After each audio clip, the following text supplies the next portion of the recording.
sama-sama membaca kitab ila hadratin Nabi Muhammadin Mustafa Rasulullah sallallahu alaihi wasallam wa ala kiram ashabi rizwan syahidul Fatihah. A'udzu billahi minasyaitonir rajim. Bismillahirrahmanirrahim. Alhamdulillahirabbil alamin. Arrahmanir rahim. Maliki yaumiddin. Iyyaka na'budu wa iyyaka nasta'in. Ihdinas siratal mustaqim. Siratal ladzina an'amta 'alaihim ghairil maghdubi 'alaihim waladdallin. Amin. Assalamualaikum warahmatullahi taala wabarakatuh. Alhamdulillah rabbil alamin. Wassalatu wassalam ala asyrafil anbiya'i wal mursalin wa ala alihi wa sahbihi wa man da'a bi da'watihi wa sanna bi sunnatihi ila yaumiddin. Rabbi shrah li sadri wa yassir li amri wa hlul 'uqdatam min lisani yafqahu qawli.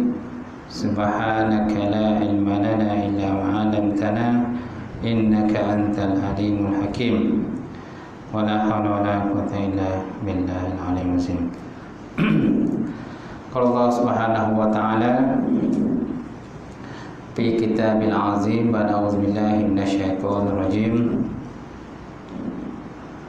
Wal 'asri innal insana lafi khusr illa allazina amanu wa 'amilus solihati wa tawassaw bil haqq wa tawassaw bis sabr. Maksudnya demi masa, sesungguhnya manusia itu semuanya berada di dalam kerugian kecuali orang-orang yang beriman serta mengerjakan amal soleh dan bersama-sama dengan kebenaran, bersama-sama dengan kesabaran. Alhamdulillah. Waqala Nabi sallallahu alaihi wasallam, bada Islam ghariban wa sayaudu ghariban kama bada'a fatuba lil ghuraba. Islam itu bermula dalam keadaan dagang dan dia akan kembali menjadi dagang, dan berbahagialah orang-orang yang dagang. Alhamdulillah. Yang mati Fadil imam kita, tak lupa juga Tuan Bilal, seterusnya pengurusi surau, jawatan kuasa surau, muslimin muslimat, mukminin mukminat yang dirahmati Allah. Alhamdulillah, kita panjatkan puji tersyukur kepada Allah Ta'ala kerana dengan izin Allah Ta'ala sekali lagi kita dapat bersama malam ni. Kuliah kita biasanya minggu yang kedua dan keempat, dua dan keempat. Surau apa nama ni? Datuk Kelana, surau Datuk Kelana. Surau Datuk kan? Surau Datuk Kelana, kampung sekolah Ampangan. Alhamdulillah. Jadi insya-Allah kitab kita ni Penawar Hati ni dah semakin nak habis ni. Dan malam ni kita masuk bab yang ke-9, betul tak? Bab ke-9 kan? Pada menyatakan itu dengan qada Allah Subhanahu wa taala. Kat situ tadi saya ada bawa kitab syarah kepada Penawar Hati lah. Kalau berminat nak pakai kitab tu pun boleh. Tak nak pakai pun tak apa, tukar kitab lain pun tak apa. Ulanglah pada tuan-tuan lah. Kalau kita sebab kitab ni tak lama ni nak habis ni. Sama ada tuan-tuan nak kekal dengan syarah dia, sambung lagi kitab yang sama tapi dia urai lebih lanjut lagi lah, yang dikarang oleh Ustaz Muhathir tu, Haji Jul tu. Harga dia berapa tu? 40. Harga 40. Tapi kalau kita ambil banyak boleh kurang lah. Kita ambil banyak boleh kurang. Sebab nombor telefon Ustaz Muhathir pun ada kat saya, yang karang kitab tu ada. Saya pun kadang ada berhubung dengan dia lah, Ustaz. Baik. Kitab yang soal jawab agama tu seorang gina. Ada lagi tak yang nak soal jawab agama yang tebalan itu? Ada lagi tak yang nak? Tak ada? Tak ada, ngeleng nampak? Tak ada lah tu. Soal jawab agama hari tu yang tebal. Hari tu saya bawakan. Tak ada? Tak ada? Okeylah, tak ada tak apa. seorang dia nak, ada nanti nak ambil dalam kereta saya lah, dapat pengajian kan, pengajian dalam kereta. Baik, insyaAllah. Jadi kita lihat bab yang ke-9, pada menyatakan redha dengan qada Allah Subhanahu Wa Taala. Redha dengan qada Allah Subhanahu Wa Taala. Qada mana ketentuan daripada Allah Subhanahu Wa Taala. Qala musannifun wa ta'ala wa nafa'ana bi ulumih fi darin amin. Telah berkatalah oleh musannif ataupun tuan kitab, dan telah memberi manfaat ilmunya dalam dua negara, itulah dunia dan akhirat. Ketahui olehmu ataupun wa'lam, bahasa Arabnya wa'lam, ketahui olehmu bahwasanya redha dengan qada Allah Ta'ala itu maknanya suka hati akan segala yang dikehendaki Allah Ta'ala, dan ketiadaan i'tirad. I'tirad maknanya menentang ataupun membangkang lah. Tidak menentang, membangkang, memprotes. Protes, tak puas hatilah di atas segala ketentuan Allah Subhanahu Wa Ta'ala. Ketahui olehmu bahwasanya redha dengan qada Allah itu maknanya suka hati akan segala yang dikehendaki oleh Allah Subhanahu Wa Taala terhadap diri kita, dan ketiadaan i'tirad, menentang, kalau sini kata menyangkal ataupun membangkang lah, protes di atas ketentuan Allah Subhanahu Wa Taala. Akan protes ataupun i'tirad akan segala yang diperlakukan Allah Ta'ala atas hamba-Nya. Dan bukan makna redha dengan qada itu bahawa tiada berasa sakit pada ketika kena bala. Bukanlah makna redha dengan qada itu, tuan-tuan, maksudnya tak berasa sakit pada ketika kena bala. Sakit tetap sakitlah. Yang penting kita sabarlah di atas kesakitan tadi. Kerana sakit pun ada dua jenis kan. Satu sakit luaran, satu sakit dalaman. Sakit luaran ialah tubuh badan kita kena pukul ke dan sebagainya kan. Sakit luaran. Sakit dalaman, hati yang biasa sakit lah. Sebabkan orang buat satu benda yang menyakitkan hati kita, jadi kita pun sakit hati lah. Bengang kan. Bengang je. Rasa nak tumbuk je orang tu kan. Bengkak rasa nak tumbuk, nak tuam aja. Baik.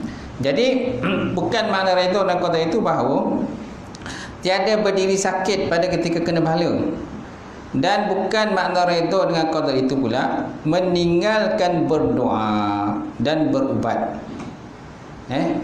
Jadi yang pertama, makna redha dan qada itu bahawa tiada berasa sakit, bukan makna tak sakit. Sakit tetap sakit. Okey. Itu yang pertama. Yang kedua, bukan dengan makna redha dan qada itu ialah meninggalkan berdoa. Maksudnya berdoa tetap kena teruskan. Kerana doa itu adalah senjata orang beriman. Doa mukhul ibadah. Doa juga adalah otak kepada ibadat. Jadi kalau diumpamakan macam ibadah kita ni satu batang tubuh, kan?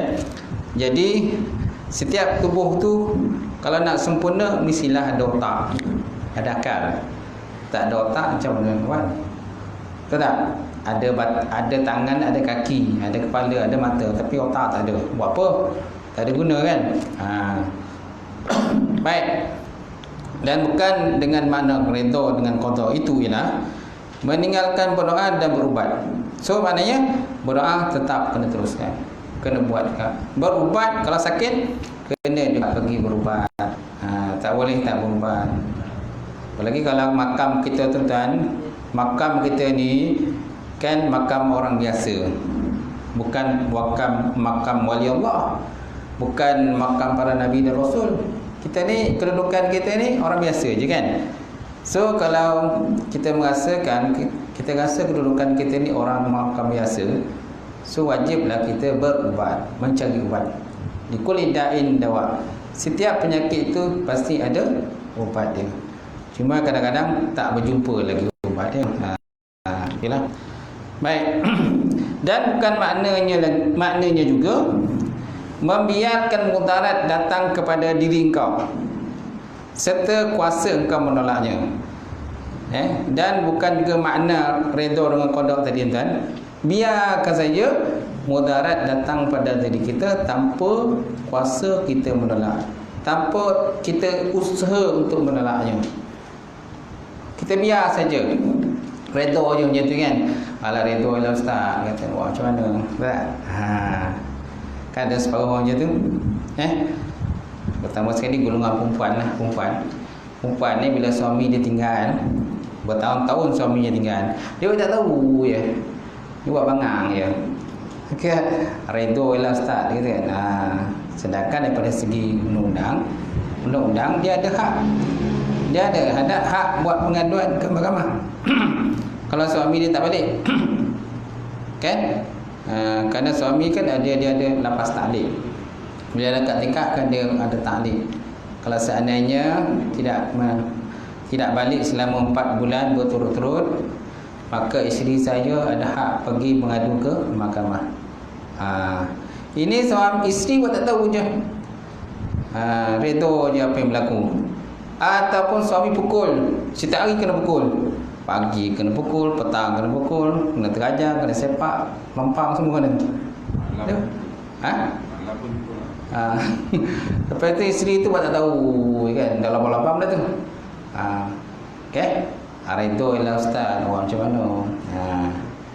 Itu tak betul lah cara dia. Tak betul lah cara dia. Masing-masing ada hak. Buatlah tuntutan apa yang patut. Baik. Baik. Dan bukan maknanya redha dengan qada tu tadi lagi ialah membiarkan mudarat datang kepada diri engkau serta kuasa engkau menolaknya. Jangan biarkan mudarat tu datang aja. Kan? Tapi naklah berusaha untuk menolak mudarat semampu yang kita boleh. Baik. Kemudian bahkan menyuruh Allah SWT kau dengan mendoa ataupun berdoa lah. Mendoa lain, berdoa lain. Mendoa. Macam cerita P.Ramlee lah kan. Cerita P.Ramlee. Abang buat apa tu? Abang mendoa. Cerita apa tu? Cerita apa tu? Musang menjanggut. Cerita musang menjanggut. Kan musang menjanggut, P.Ramlee buat balik Puspawangi. Bila P.Ramlee buat balik Puspawangi, yang datuk-datuk tu semua tertarik dengan Puspawangi. Kan semua bersalam dengan Puspawangi. Dia punya bau tu sampai terbawa balik. Kan ada yang seorang datuk tu sampai sanggup dia punya diikat tangan dia tu, yang Puspawangi cium tu sanggup dia balut. Tangan kanan kan, tangan kanan balut. Jadi dia makan menggunakan tangan kiri. Makan menggunakan tangan kiri. Sebab apa? Tangan kanan tadi yang dari cium di Puspawangi tadi, takut nanti dia punya bau tu hilang. Macam tu. Ada yang sampai mendoa dia. Kita kau apa ni? Mendoa dia tu. Sisi dia mendoa. Baik. Bahkan menyuruh Allah Ta'ala akan dikau dengan mendoa ataupun berdoa. Yang paling tepat ialah berdoa. Maka setengah daripada perhimpunan redha dengan qada itu ialah bahawa menuntut sampai engkau kepada yang dikasihinya dengan mengerjakan segala sebabnya. Bahkan meninggalkan segala sebab itu menyalahi akan yang diredai oleh Allah Subhanahu wa taala. Sekali lagi diulang, dan setengah daripada perhimpunan redha dan qada itu bahawa menuntut sampai engkau kepada yang dikasihinya itu dengan mengerjakan segala sebab lah. Apa benda yang kita nak capai, nak target tu? Contohnya nak sihat badan. Bila nak sihat badan, mestilah kita berubat. Mestilah kita cari ubat. Okey, jadi ubat tu dikatakan asbab. Ubat tu sebagai sebab kepada penyakit itu, sebab musabab je. Tapi hakikat yang menyembuhkan ialah Allah Subhanahu wa taala. Nak pandai, nak cerdik dalam pelajaran, mesti belajar. Kalau malas belajar, jangan nak cerdik. Jadi belajar itu merupakan sebab, asbab atau sebab kepada kejayaan. Faham kan? Jadi maka setengah daripada pimpinan redha dan qada itu bahawa menuntut sampai engkau kepada yang dikasihinya dengan mengerjakan segala sebabnya. Bahkan meninggalkan segala sebab itu menyalahi akan yang diridhai Allah Ta'ala. Jadi meninggalkan sebab, meninggalkan berubat, meninggalkan belajar, meninggalkan itu, meninggalkan ini sebagainya adalah benda yang bercanggah dengan keredaan Allah Subhanahu Wa Ta'ala. Nak berjaya mestilah berusaha dan berdikari, itu kan. Tapi hakikatnya kejayaan itu sebenarnya daripada Allah Subhanahu Wa Ta'ala juga. Baik, kemudian maka tiada daripada redha dengan qada bagi Allah Ta'ala itu bagi mereka yang dahaga bahawa tiada menghulurkan ia akan tangannya kepada air yang diinginkan dia.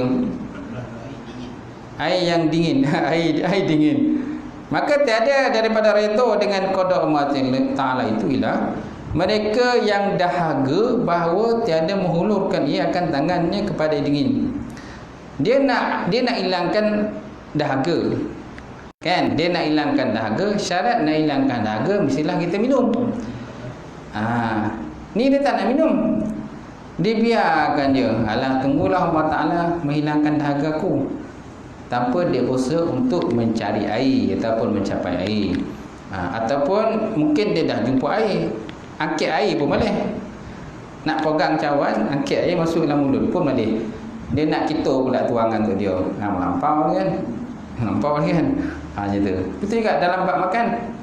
Dia nak kenyang. Dia nak kenyang. Tapi dia malas cari makanan. Dia malas nak cari makanan. Tunggu orang ambil makanan bawa depan dia, makan ke dia. Melampau je kan. Mestilah dia usaha lah. Sama ada dia mencari makanan, membeli makanan ataupun memasak makanan dan sebagainya. Lepas tu dihidangkan makanan, lepas tu naklah dia menggunakan tangan masukkan dalam mulut. Kunyahlah, dah masuk dalam mulut pun tak kunyah. Melampau tu kan. Dah masuk dalam mulut pun tak kunyah. Boleh kenyang ke? Tak boleh ke? Tak boleh kenyang. Mestilah buat benda tu semua. Itu dikatakan sebab, asbab kepada kenyang. Apa sebab kepada kenyang? Makan. Asbab kepada hilang dahaga.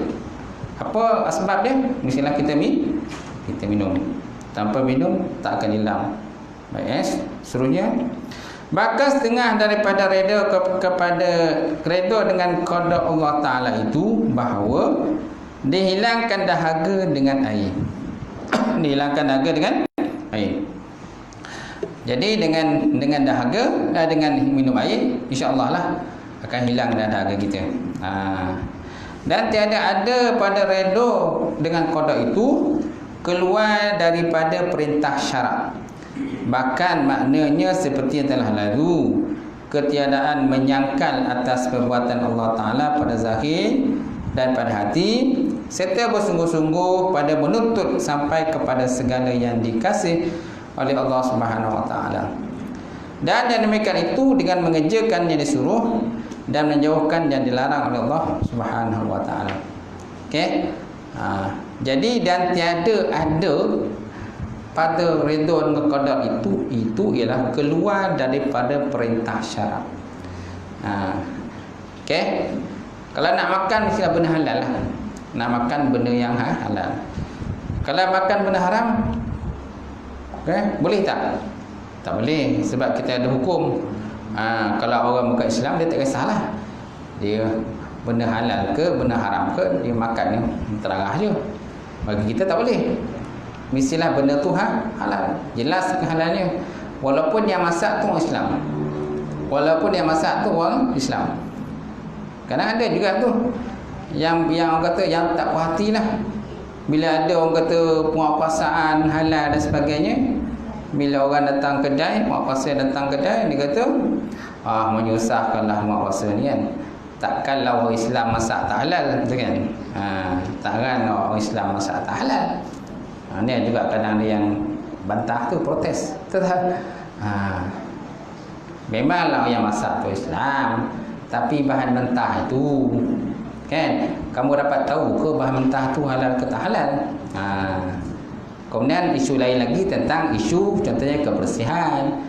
Kan? Kedai kau ni bersih ke tak bersih? Pekerja kau macam mana? Bersih ke tak bersih? Pekerja Islam ke tak Islam? Kadang toke Islam tapi pekerja tak Islam, ada juga. Toke Islam, pekerja tak Islam. Itu yang masalah tu. Kadang kebersihan pun kurang. Kuku panjang, masak tengah masak, tertengok cek kuku panjang. Bukan masak ni. Dengan hitam dia macam-macam ni kuku tu. Lepas tu masak pula dengan apa, ada pakai cincin emas lah, apalah. Kalau ikutkan peraturan tak boleh. Bila nak masak makanan, kalau contoh kita nak masak di kedai ke apa ke, cincin naklah ditanggalkan. Cincin naklah ditanggalkan. Tak boleh kita pakai cincin sebab dia ada kesan kan kepada makanan cincin yang dipakai itu. Itu kebersihan. Okey, satu lagi. Kalau ikut pada Kementerian Kesihatan mesti ada suntikan anti typhoid. Suntikan kena ada. Siapa yang bekerja bahagian proses mesti ada suntikan. Walaupun dia masak tu Islam. Itu yang kadang-kadang menjadi masalah tu. Takkanlah orang masak tak halal, orang Islam masak tak halal gitu. Masalahnya isu kebersihan, bersih ke tak bersih. Bahan mentah tu halal ke tak halal, betul tak campuran dia, ada tak campuran benda yang meragukan kan. Macam itulah. Jadi dan tiada ada pada redha dengan qadar itu keluar daripada perintah syarak. Jadi dalam bab keluar perintah syarak, dia tak termasuk dalam bab redha. Kalau nak termasuk bab redha, mestilah tak terkeluar daripada perintah agama ini, agama Islam, agama kita sendiri. Baik. Bahkan maknanya seperti yang telah lalu, ketiadaan menyangkal atas perbuatan Allah Ta'ala pada zahir dan pada hati, serta bersungguh-sungguh pula pada menuntut sampai kepada segala yang kasih akan dia oleh Allah Subhanahu Wa Taala, dan yang demikian itu dengan mengerjakan yang disuruh oleh Islam dan menjauhkan benda yang dilarang oleh agama kita.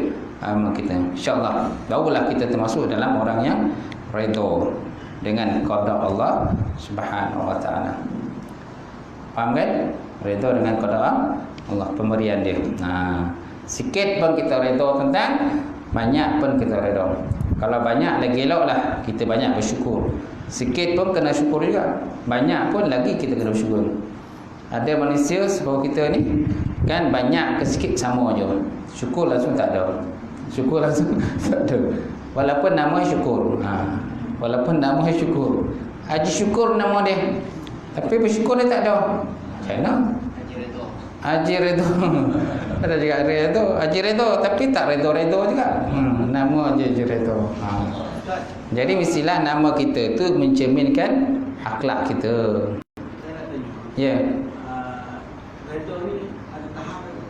Ada tahap atau semua? Redha itu dia tengok kepada setahu mana ujian yang kita terima. Ujian yang kita terima. Kalau kita punya ujian tu berat, mana redha tu kena lebih lah. Tak? Kalau ujian kita tu ringan, redha tingkatan bawah tak apa, tingkatan rendah.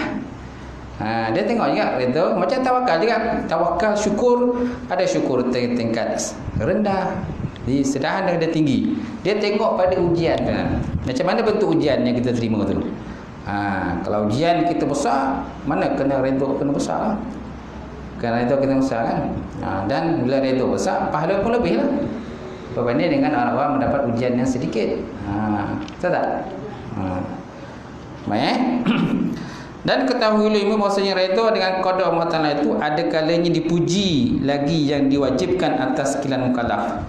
Telah berfirman Allah Subhanahu Wa Ta'ala Al-Quran, dia kata radhiyallahu anhum wa radu'an. Radhiyallahu anhum wa radu'an. Artinya telah redha Allah Ta'ala daripada sekalian yang beriman, yang mengerjakan amalan yang baik, dan redha mereka itu daripadanya Allah.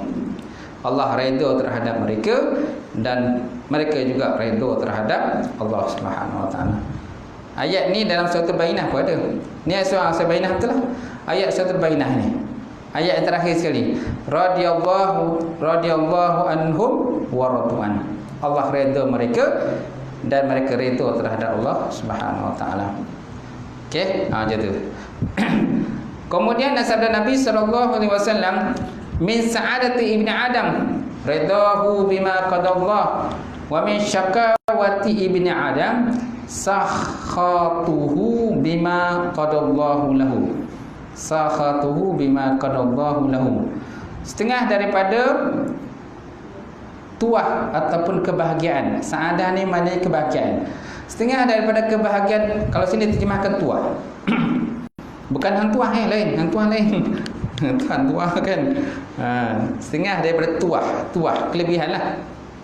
Ataupun kebahagiaan. Ibn Adam, anak Adam itu redahu bima qadallah, redha ia dengan apa yang telah ditentukan Allah Taala. Wa min syakawati ibn Adam, dan setengah daripada keburukan, kecelaan. Syakawah ni keburukan, kecelaan, kan, kekurangan ibnu Adam, anak Adam itu ialah sakhatahu bima qadallah, benci dia atau marah dia, tak puas hatinya dengan qada Allah Subhanahu, dengan qada Allah Taala. Marah dia, tak suka dia lah. Asyik aku je kena ni, orang lain tak ada pula kena dia. Ni dia marah dah tu. Marah. Ataupun contohnya perniagaan dia, contohlah kalau perniagaan, kalau dia masuk perniagaan tu, kalau dia berniaga tu berniaga rugi. Asyik rugi, tak ada untung. Orang lain untung banyak, dia rugi aja. So mana apa saja bidang yang diceburi, asyik tak berjaya.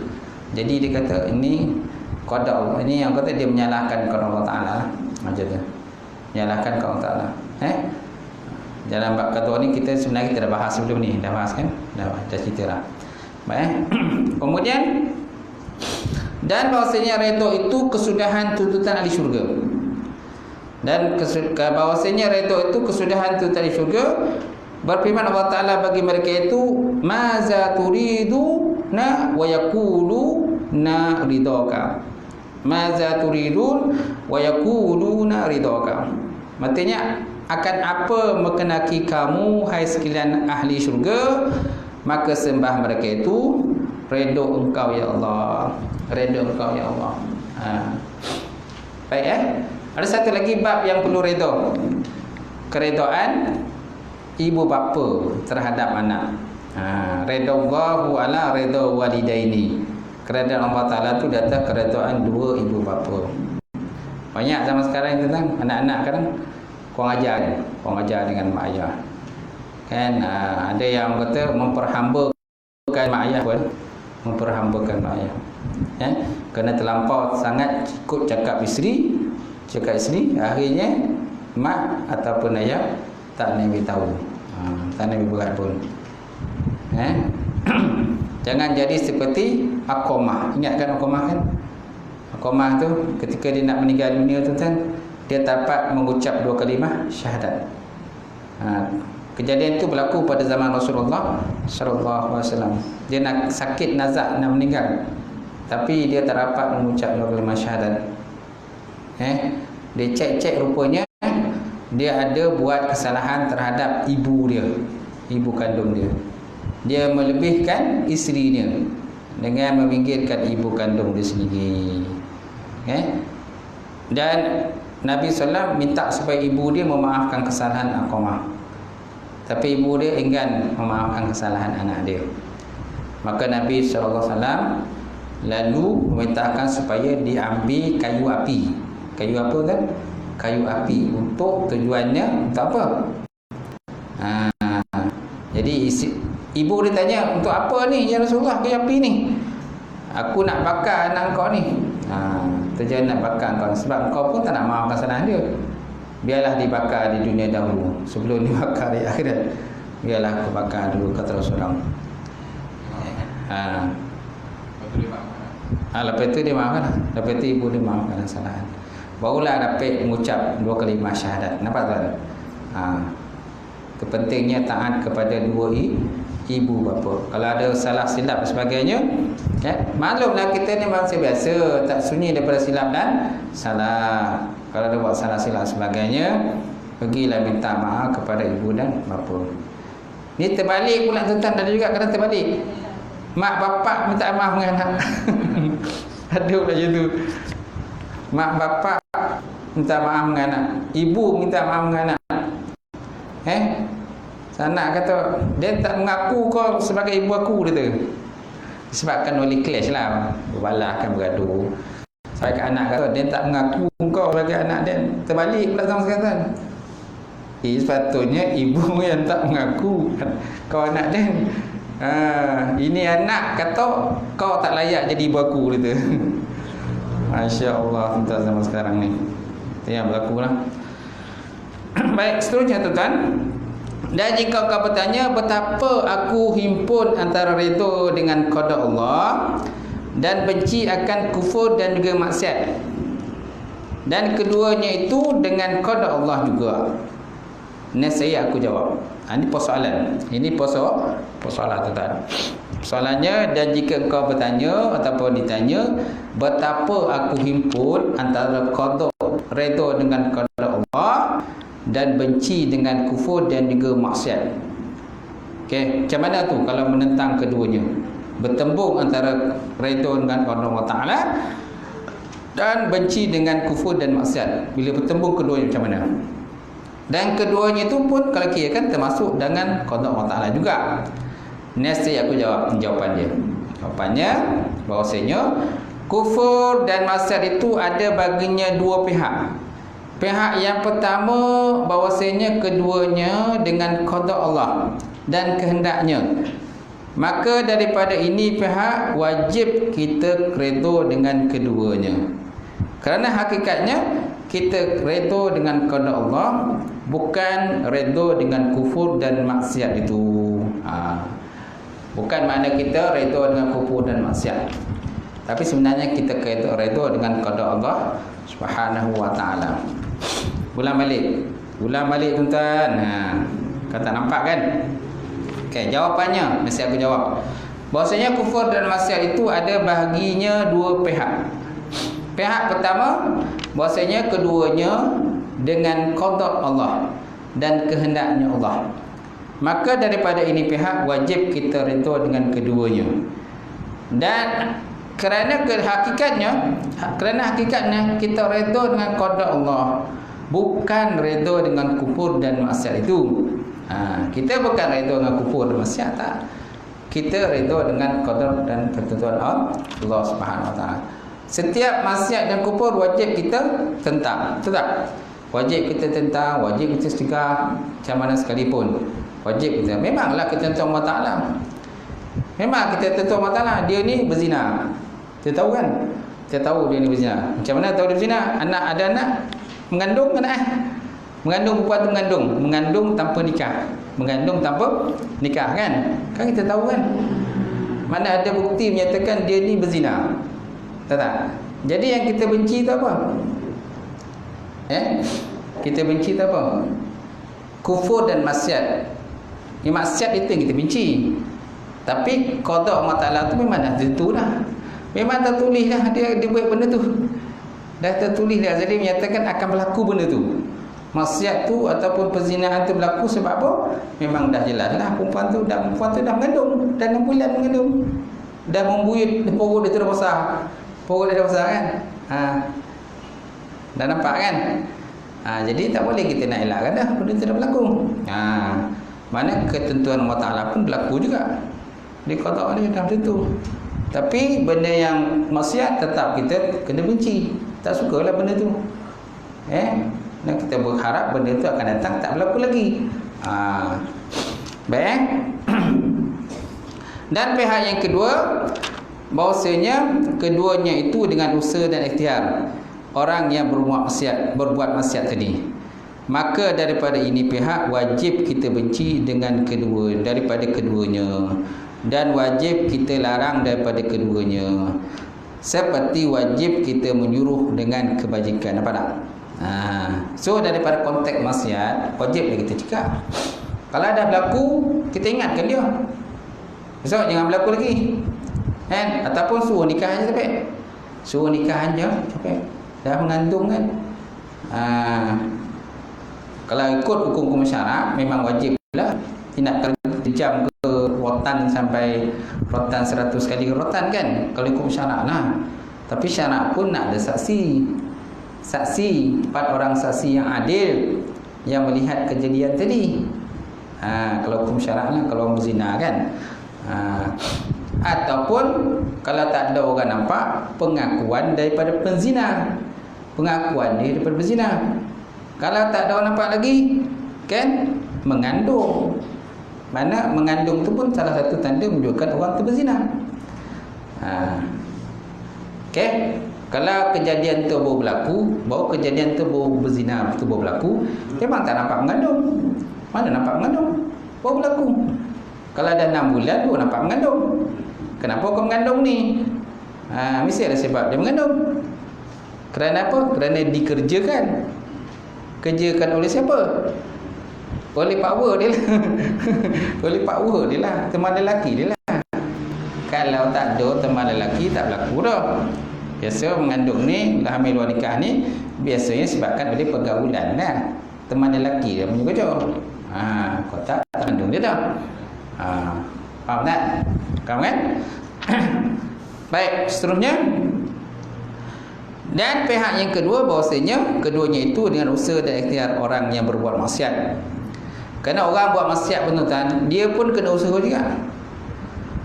Orang nak buat maksiat, dia pun kena usaha buat maksiat. Tak usaha pun tak jadi maksiat dia dah. Biasanya buat maksiat ni dia akan cari pot kan. Tempat yang sunyi-sunyi, tempat tak ada orang, gelap-gelap, tempat gelap-gelap kan. Hotel tu tak? Kat situ lah biasanya tempat orang buat kerja maksiat. Tempat sunyi, dalam somak. Dalam somak kan. Itulah tempat. Mana orang nak buat maksiat dia pun usaha juga. Dia pun melarikan diri pada orang nampak dia. Dia cuba mendarkan diri pada orang nampak benda tu berlaku. Tapi ada masanya tak berjaya dia buat benda tu. Ada masanya dia berjaya buat benda tu. Tapi akhirnya terbongkar juga. Macam mana terbongkar? Dah budak perempuan tu dah mengandung. Mula-mula bolehlah tutup. Kan baru-baru bolehlah tutup. Dah lama-lama lepas tutup tak? Tak ada payah nak tutup dah. Gitu. Faham kan tuan-tuan? Tu sebabnya kita kalau ada nak perempuan tu, cucu perempuan tu, jagalah betul-betul perempuan. Baik, seterusnya tuan-tuan. Baik, kemudian apa mana ni? Okey, seperti wajib kita menjuruh dengan kebajikan. Kerana bahawasanya redha dan benci itu tiada berlawanan keduanya apabila ada keduanya pada pihak yang berlawanan atau berlainan. Dan kerana bahawasanya barang siapa menyangka akan bahawa meninggalkan menyuruh dengan kebajikan dan menegah daripada kejahatan, masuk keduanya di dalam redha dengan qada Allah, maka adalah ia orang yang jahil. Dia kata ini termasuk orang yang jahil. Ulang balik. Dan kerana bahasanya barang siapa menyangka akan bahawa meninggalkan menyuruh buat kewajikan, meninggalkan mana tak nak buat benda baik, dia tak nak buat. Benda baik dia tak nak buat. Kalau ada kemungkaran tu dia tak tahu je. Dia tak tahu kemungkaran kan. Dia ada kita. Kan? Kubur lain ataupun tak nak menjaga kain topi orang, tepi kain orang kan, tak nak jaga tepi kain orang, lantaklah dia kata. Kerana bahasanya barang siapa menyangka akan bahawa meninggalkan menjuruh dengan kebajikan dan mencegah daripada kejahatan, masuk keduanya di dalam redha dengan qada Allah, maka ini termasuk orang jahil. Ini termasuk orang jahil. Nak jadi orang alim mestilah mencegah kemungkaran. Amruna bil ma'ruf wa nahyu 'anil munkar. Ajak benda baik dan cegah kemungkaran semampu yang kita boleh. Semampu yang kita boleh. barulah kita jadi orang alim, bukan orang jahil. Kerana setengah daripada qada Allah Ta'ala itu ialah wajib menyuruh dengan kebajikan dan wajib melarang daripada munkar. Dan jika kau bertanya betapa aku redha dengan bala, maka adalah bala itu pekerjaan yang dibenci. Dan jika engkau ditanya, ini bala ini persoalan atas dah selesai dah. Persoalan atas selesai, sekarang ini persoalan bawah pula. Dan jika engkau bertanya betapa aku redha dengan bala, dan adalah bala itu pekerjaan yang benci. Bala ialah bala musibah, kan satu benda kadang kita tak suka lah. Bala bencana, bakaran kita contoh terbakar, habis barang rumah kita, bukan barang je, duit habis masa. Kalau ada duit RM1,000, RM10,000 rumah simpan, habis RM10,000, melayang habis. Bukan aja habis duit, kadang kereta pun terbakar sekali. Ya, kereta duduk dalam garaj rumah kan, sebab masing-masing sekarang ni banyak rumah ada garaj. Kereta pun parking depan rumah dalam garaj kan. Bila rumah terbakar tuan-tuan, kereta pun habis terbakar sekali. Ada berlaku itu kan? Gitu. Kadang bukan kereta yang terbakar. Ada kadang ahli keluarga kita pun terbakar. Ahli keluarga terbakar. Tahu tak? Kadang macam-macam anak budak kecil lah, budak kecil ataupun golongan ibu tu orang tua yang lumpuh, yang tak mampu, yang tak boleh berdiri, tak boleh bangun. Biasa kadang orang macam tu kadang terperangkap dalam tu. Kan? Ada yang kadang perbuatan khianat pun ada. Perbuatan khianat. Macam tahfiz tu kan. Tahfiz kat mana itu? Keramat kan? Yang belajar tahfiz tu ramai mati tu. Ramai kan? Perbuatan khianat. Dia bawa air tu, tong gas tu, budak tu. Lepas tu dibuka tong gas tu kat pintu budak tu. Lepas tu dibakar. Kan? Pakai pintu tu habis. Jadi budak-budak tahfiz dalam tu, dia punya tu tingkap tu ada pagar besi semua kan, jergi kan, jadi susah nak keluar. Jadi mereka terperangkap dalam zalim. Masya-Allah. Masya-Allah. Sial kalau kita tengok kan.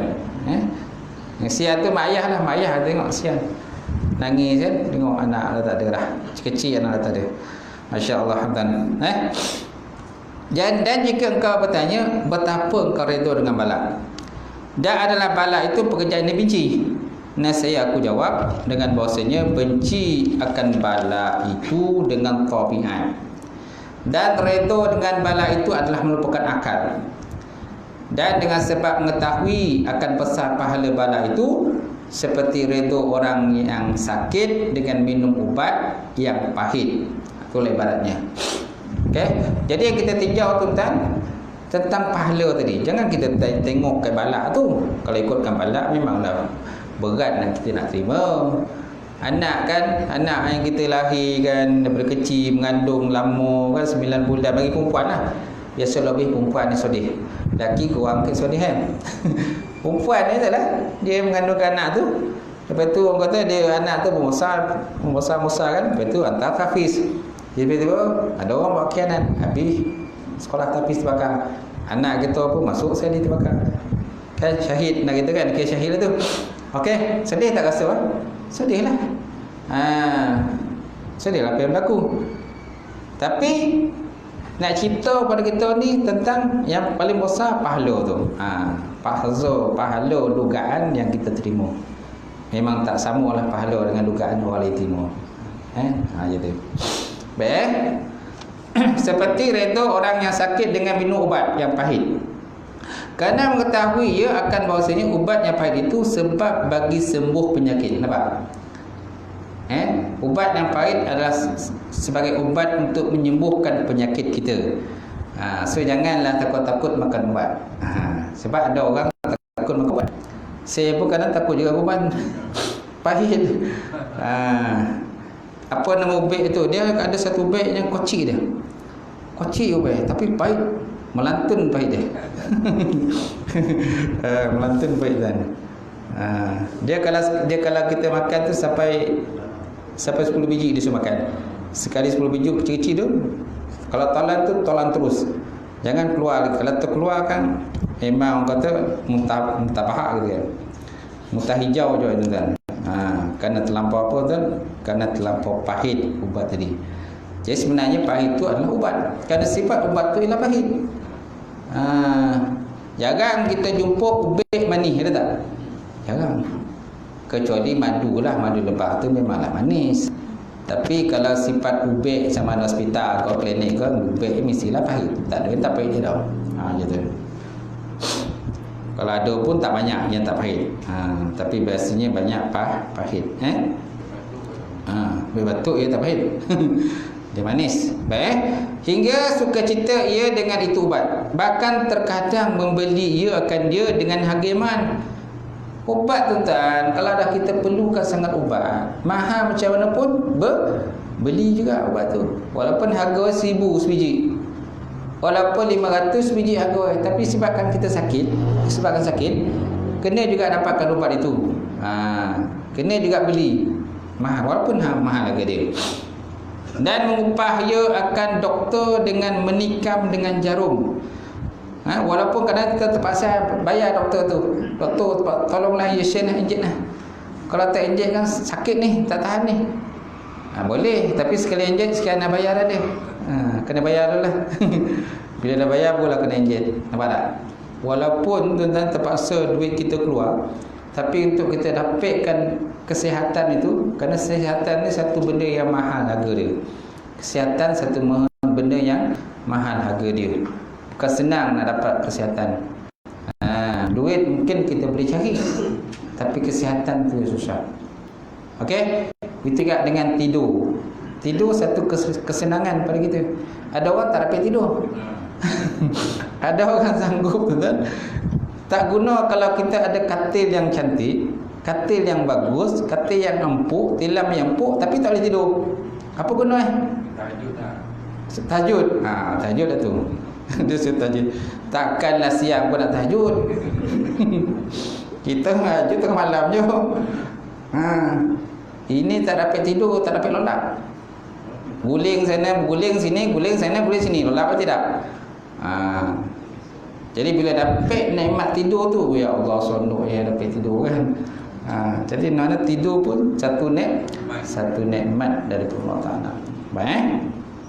Lepastunya, dan setengah daripada sebab bagi redha dan qada itu bahawa engkau etikadkan bahawasanya ada bagi Allah hikmah pada segala pekerjaan yang berkenaan ia dengan dia. Mana setiap benda yang berlaku mesti ada hikmah dia. Yang kadang-kadang kita tak nampak pun hikmah tu. Tapi bila benda tu berlaku, lambat laun baru kita nampak kadang-kadang. Dah lama lepas tu baru nampak, oh ini hikmah dia Allah Taala. Sekalipun terkadang tiada mengetahui ia dengan demikian hikmah. Dan bahawasanya kebajikan adalah ia pada barang yang Allah Ta'ala qada itu. Dan bahawasanya kebajikan adalah ia dengan barang yang Allah Ta'ala qada itu, tentukan itu. Sekali lagi dan bermula etikad yang tersebut mengeluarkan ia daripada hati engkau dengan menyangkal dengan kerana apa dan betapa apa. Seperti tiada menyangkal oleh Nabi Musa AS akan pekerjaan Nabi Khidir AS. Tak kala mengetahui ia akan hikmah menepuk Nabi Khidir AS akan perahu orang-orang miskin dan membunuh ia akan kanak-kanak dan mendiri ia akan dinding yang nak runtuh, yang mana dalam di sebalik daripada bangunan itu tersembunyinya harta anak yatim. Okey. Jadi kalau seandainya Nabi Musa fahamlah benda itu berlaku, dia tak akan mempersoalkan apa yang Nabi Khidir buat. Tapi disebabkan oleh dia tak nampak benda tu, kejadian tu, apa hikmah dia tak nampak, maka akhirnya Nabi Musa AS mempersoalkan apa yang Nabi Khidir buat. Ada 3 pekerjaan yang besar Nabi Khidir buat kan? Ketika Nabi Musa bertemu dengan Nabi Khidir dan Nabi Musa nak berguru dengan Nabi Khidir, Nabi Khidir kata kamu takkan mampu nak berguru dengan aku. Kemudian satu lagi, kalau apa yang kau buat jangan tegur. Nabi Musa kata okey, saya takkan tegur apa kau buat. Bila dia buat 3 benda ni, Nabi Musa tegur. Yang pertama Nabi Musa buat apa? Nabi dia buat apa kan? Dia melubangkan perahu. Melubangkan perahu di tepi pantai. Perahu baik semua habis lubang oleh Nabi Khidir. Nabi Musa pun kata, ni apa kerja sini? Ni tak baik ni. Kenapa nak menginaya orang kan? Melubangkan perahu, membocorkan perahu. Yang kedua, Nabi Khidir membunuh kanak-kanak. Kenapa bunuh kanak-kanak? Ini satu perbuatan yang zalim. Yang ketiga, mereka singgah dalam satu perkampungan. Lepas tu mereka nak bertamu nak menginap di perkampungan itu. Tetapi ketua kampung tu tak suka mereka menginap di tempat mereka. Lepas tu mereka meneruskan perjalanan, tapi masih dalam area kampung tu lagi. Mereka meneruskan perjalanan, nampak satu bangunan yang goboh.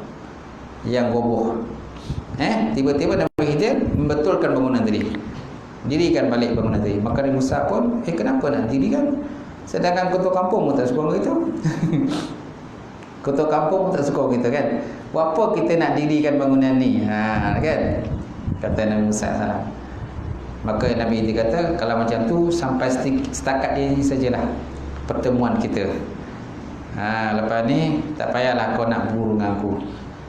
Lepas tu barulah Nabi Khidir menceritakan hikmah yang berlaku, yang apa yang dia buat itu. Tahu kan hikmah ni kan? Yang pertama, kenapa dia merubahkan perahu tu? Kerana pada masa itu ada seorang raja yang zalim, yang suka merampas perahu yang baik. Itu sebabnya Nabi Khidir melubangkan perahu tersebut. Yang kedua, kenapa dibunuh kanak-kanak itu? Kerana kanak-kanak itu apabila dia besar besok, dia akan derhaka kepada dua ibu bapa dia. Dia akan derhaka pada dua ibu. Sebabnya kanak-kanak itu dibunuh. Kemudian kenapa dia mendirikan jidar atau dinding, kan, membangun kesemula bangunan tanah runtuh itu? Kerana di bawah bangunan itu tersimpannya harta anak yatim. Itu sebabnya dia bangunkan. Dia nak menyatakan kelebihan Nabi Khidir lah terhadap Nabi Musa.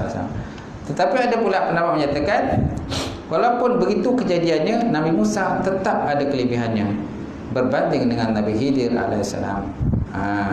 Ada pula yang menyatakan Nabi Musa tetap punya kelebihan berbanding dengan Nabi Khidir. Wallahu a'lam. Wallahu alam. Sampai situ tuan-tuan pengajian kita. InsyaAllah akan datang tersambung lagi dan diceritakan bahawa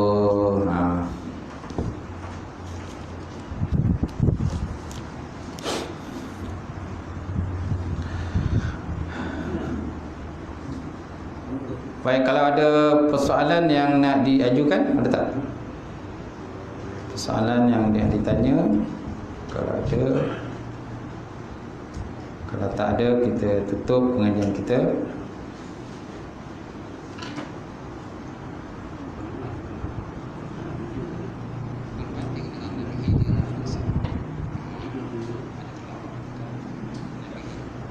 Tak ada? Okey, tak ada, kita tutup. Auzubillahi minasyaitonirrahmanirrahim. Alhamdulillahirabbil alamin wassalatu wassalamu ala asyrafil mursalin wa ala alihi washabbihi ajmain. Allahumma zidna ilman nafi'a wa qina as-sariqa wa man taqabbala rizqan halalan mubarakatan katsira wa siyana fatani alim wa lana qulubana bi nuri ma'rifatika wa fahma arifin. Allahumma baqqina fid din, Allahumma baqqina fid din.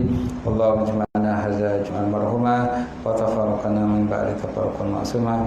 Rabbana atina fid dunya hasanah wa fil akhirati hasanah wa qina azabannar. Subhana rabbika rabbil izzati amma yasifun. Wassalamu ala mursalin. Qabbalallahu minkum wa taqabbal ya karim.